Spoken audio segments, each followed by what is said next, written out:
I can't wait. I can't wait for everybody to find out what's really been going on in the background. A former assistant to Sean Diddy Combs speaking out in a new interview with new allegations about wild parties and use. Joe Rogan has just detonated the kind of bombshell that makes the rest of the celebrity world feel like an afterthought.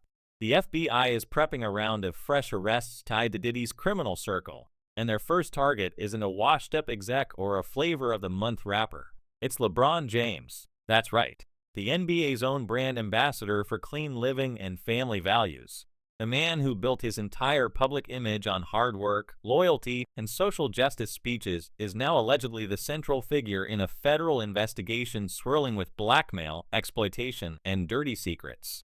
The Golden Boy's halo, maybe it was more of a crown of thorns all along. For years, we watched LeBron pose with his wife and kids, plug sneakers, and preach accountability. Now, we're seeing his name on the FBI's watch list.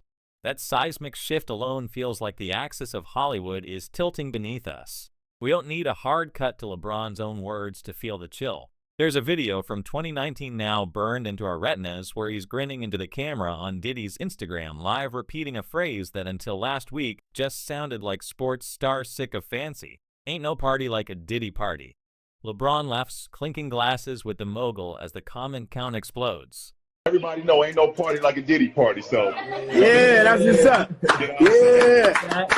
Harmless back then, but now with every new headline about Diddy's freak-off parties and the feds pulling memory cards out of LA mansions, that offhand joke plays like the confession of a man who knew more than he let on.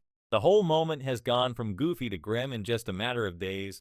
James, the Lakers head coach, saying he is out for personal reasons. It's an excused absence. However, social media trying to connect it to a resurfaced clip where James joined Diddy Combs on a live stream and said, quote, "Hey, everybody know ain't no party like a Diddy party." I think that went viral. I remember when he said that years ago. Let's rewind and build the timeline as the FBI apparently did. Pin by pin, photo by photo. The first real link between LeBron and Diddy on public record lands at the 2013 ESPY Awards. A harmless snapshot.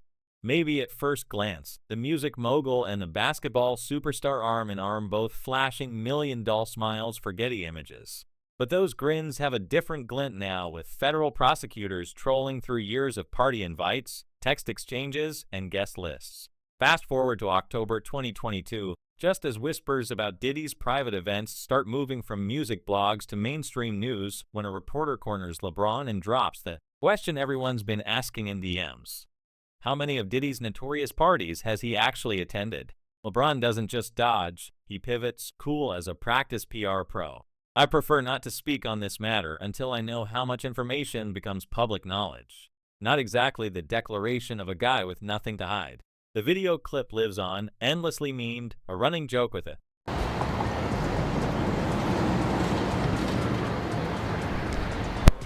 Hey LeBron, how you doing tonight, man? Yo, you wish Diddy happy birthday, man? Where do you get the man that has everything, LeBron? This is where rumor turns into something darker. Insiders, people with a taste for anonymity and an eye for paydays, start dropping hints to industry reporters and podcasters. One former Diddy road manager, whose identity we've verified, but well published yet, claims that LeBron wasn't just a party guest. He was allegedly a recruiter. He helped identify targets for Diddy's blackmail games. The source insists, adding that LeBron's status in the NBA made him the perfect lure, someone whose presence made even the most cautious celebrity feel safe. A second music executive who's watched the same scene for decades paints a similar picture. If you wanted someone to drop their guard at a Diddy party, put LeBron next to them. It was like social anesthesia. None of this has been confirmed in court. The James camp hasn't commented, but the gravity of the accusations is impossible to ignore, especially when they fit so neatly into the gaps between what we know for sure. Known that I've talked for a while, a lot of people are buzzing that Diddy's former BFFs are real quiet. And they have been. And people were wondering why and who's the next to fall. And then Jay-Z comes out, and then LeBron James says, "I'm stepping away for excused personal reasons." And people are going, oh, what is going on? As for the memes, they haven't helped LeBron's case. One in particular spread like wildfire across X, and TikTok shows LeBron answering questions with that stone-faced glare next to another snap of him and Diddy at the ESPN. The fake headline screams about a freak-off confession. Commenters eat it up. The most liked comment, nearly 40,000 hearts, declares, "That's the most guilty comment I've ever seen outside of a confession," when no major sports site can confirm the quote. The meme's origin is questioned, but the damage is done. Perception, once it gets rolling, cares little for fact checks. And LeBron, he stays silent. He unfollows Diddy on social media, but otherwise the king has left the building. Not even a stray tweet about the Lakers' playoff odds as a case against Diddy metastasizes. The circle of scrutiny widens. April 2024. LeBron's underage son Bronny is spotted on spring break in Turks and Caicos with Diddy's twin daughters. Videos surface, vanish, then are re-uploaded by internet archivists who seem to have a sixth sense for content that powerful people want buried. Was this just a harmless meetup between celebrity teens, or evidence that, as one legal analyst puts it, the enabling network runs in the family? We know from Tony Booby's own mouth that his team has collected pictures, video texts, and that the list of enablers will shock you. The phrase video evidence keeps popping up like a bad penny. And when the feds say they're prioritizing high-profile enablers over background characters, suddenly every dinner photo and deleted story feels radioactive. Time now for some of the biggest trending stories you'll want to know today. Sports legend. People call him the GOAT. LeBron James taking an excused absence from the basketball season. This, as resurfaced video, is being examined in a new light. By now, the tension isn't just about what LeBron did at these parties. It's about what he saw, who he introduced, and, according to the more persistent rumors, who he helped to set up. The most explosive claim comes from the legal filings themselves. Deep in the records of Diddy's mounting lawsuits is an anonymous accuser, Jane Doe number 10, who alleges that during a 2020 overseas gathering, she woke up with bruises and no memory of the night before. She claims LeBron was present. The FBI has subpoenaed hours of surveillance footage from that evening, and while nothing is public yet, the implication hangs in the air. If LeBron's the first name on the FBI's list, what exactly did he help? Did he hide? What comes next isn't just a PR nightmare. It's the unraveling of an empire built on image endorsement deals and the all-American illusion that sports heroes are immune to scandal. We now learn that LeBron's business life was tangled with Diddy's network in ways nobody wanted to admit. Spring Hill Entertainment, LeBron's multi-million-dollar media venture, proudly courted investments from a who's who of Silicon Valley and Hollywood. But buried in the prospectus, easy to miss if you're just another armchair investor, were funds funneled in through shell companies, quietly linked back to Diddy's own circle of longtime confidants. And yes, party fixers. This wasn't just a case of the NBA's top earner rubbing shoulders at a party. This was money moving behind the scenes. Hush, hush. Hands never quite visible on the strings. It's about silence, loyalty, and that most powerful of all celebrity currencies, plausible deniability. The cracks in the foundation weren't limited to the bank accounts.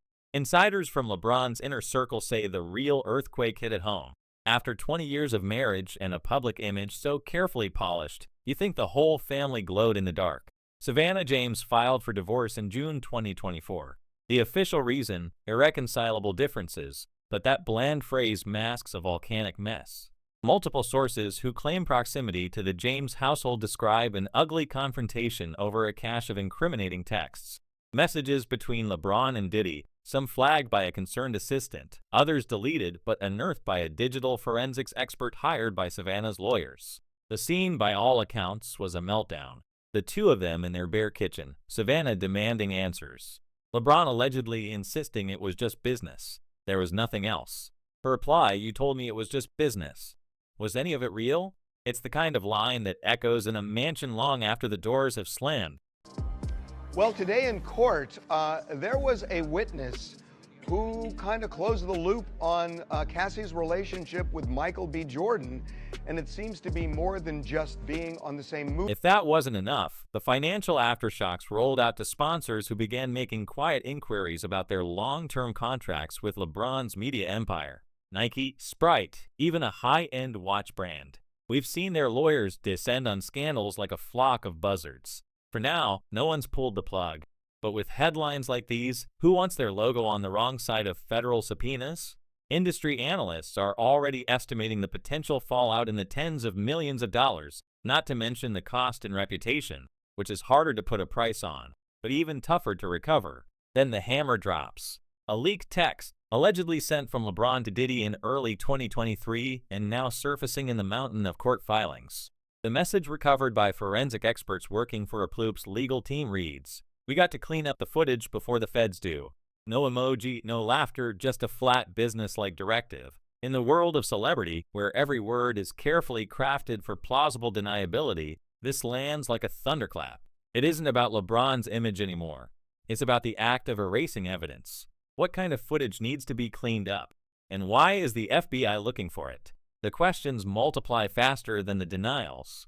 I thought he was this clean businessman who rise to the top because he was such a powerful and, smart, educated man. I had no idea that he had this other side to him. And when I started to get exposed to his lifestyle, I started to really realize, like, this guy has an addiction. It's not just, once every few weeks. It's every day, every hour. Details from Diddy's trial paint an even blearer picture. Former assistants have testified under oath that high-profile guests at these so-called parties were given drinks that tasted strange, and that people often awoke the next day with blank memories and cryptic warnings to keep quiet. One ex-staffer whose testimony is still sealed for privacy reasons described a scene where phones were confiscated and Diaz handed out like party favors and cameras rolled in the back. "Nobody wanted to end up on those tapes," she said. Her voice steady but tight. But the cameras kept rolling anyway, and the party's star guests often looked more nervous than thrilled. Here's where the rumors get razor sharp. According to two sources, a former Spring Hill staffer and a security contractor with years of experience at Hollywood estates, LeBron's role wasn't limited to recruiting, networking, or even turning a blind eye.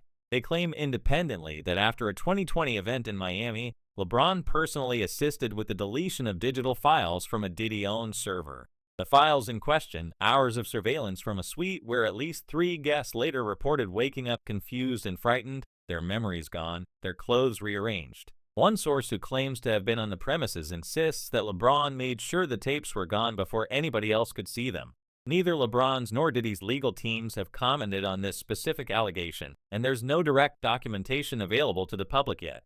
But these rumors have already found their audience, especially among those who understand that in Hollywood the real currency is secrets. Same kind of extortion that we heard when Cassie took the stand and testified on that airplane ride back from France. Diddy said, "You don't do a freak off, I'm going to release one of the freak off videos that you are profiled in and humiliate you." From here, the story bends in a direction few saw coming. The internet erupted in spring 2024 when a photo of LeBron reportedly taken at one of Diddy's themed parties began circulating on social media. In the picture, LeBron appears to be wearing a maid's dress surrounded by an audience equal parts amused and unsettled. Users pounced on the image, spinning tales of degradation ceremonies and so-called humiliation rituals allegedly performed at Diddy's gatherings. The narrative that caught fire that such costumes weren't about harmless fun, but were used to break down boundaries, test loyalty, and capture footage that could later serve as blackmail material. For LeBron, whose brand was built on respect and dominance, the suggestion that he would participate in such displays was enough to shake his image to its core. Psychologists watching the saga from afar weighed in, dissecting the deeper dynamics at play in these alleged rituals. The prevailing theory, in circles obsessed with power, the ritualized humiliation of high-profile guests can become a tool not just for control, but for psychological leverage that lingers long after the party ends. Being made to perform, to wear something ridiculous or vulnerable in front of cameras isn't just a prank. It creates a file, an insurance policy, a reminder that no one is untouchable. The whispers that LeBron's own involvement may have gone beyond reluctant participation, perhaps even to orchestrating similar scenes for others, add another layer of darkness. Was he simply swept up in a predatory system? Or was he a collaborator turning the humiliation of rivals and friends into currency? What I don't think realized was he had cameras all over the place, unbeknownst to them. And now he has all that footage, supposedly. This is what I'm told. So it's going to be really interesting to see what happens if, you're a huge, iconic, TV star or movie star, and you're in some very, very... The psychological undertow only deepens when we look at the infamous Turks in Co-Spring Break, where LeBron's son reportedly mingled with Diddy's family in scenes later scrubbed from the internet. Insiders close to the case claim that even younger guests weren't spared from the same initiation atmosphere, a power dynamic that stretched beyond the adults, blurring the lines between fun and manipulation. If LeBron had truly navigated both sides of these rituals, switching from participant to facilitator, we are left with an uncomfortable question. Was he a victim, an opportunist, or something in between? And as the rumors swirl about hours of unseen footage, the real nightmare may not be the evidence of what was done, but the moments when the cameras captured the men at the center of it all, laughing while it happened. Now we get the split-screen moment that's hard to forget. On one side, LeBron smiling with school children at a charity event, arm around his daughter, beaming in Christmas pajamas, the kind of photo that earns you a key to the city. On the other, the texts, the allegations, the frantic efforts to cover digital footprints before the authorities arrive. The same hands shaking hands at a foundation event now allegedly scrambling to wipe surveillance footage clean. Which version of the king is real? Did he build his empire on leadership and integrity? Or did he weaponize secrets, playing gatekeeper for one of the most destructive power circles in modern entertainment? I don't know how much. I don't like to say things that I know unless I see it. That there's a little difference, you know. But was it discussed? Was there descriptions from people I know that were at those? Yes. But here's another thing. So how many of these big entertainment parties and over the years and everything, with as successful as you are, have you been around? Does anyone ever come up to you at a certain hour and say, okay, it's time to go? At those parties, they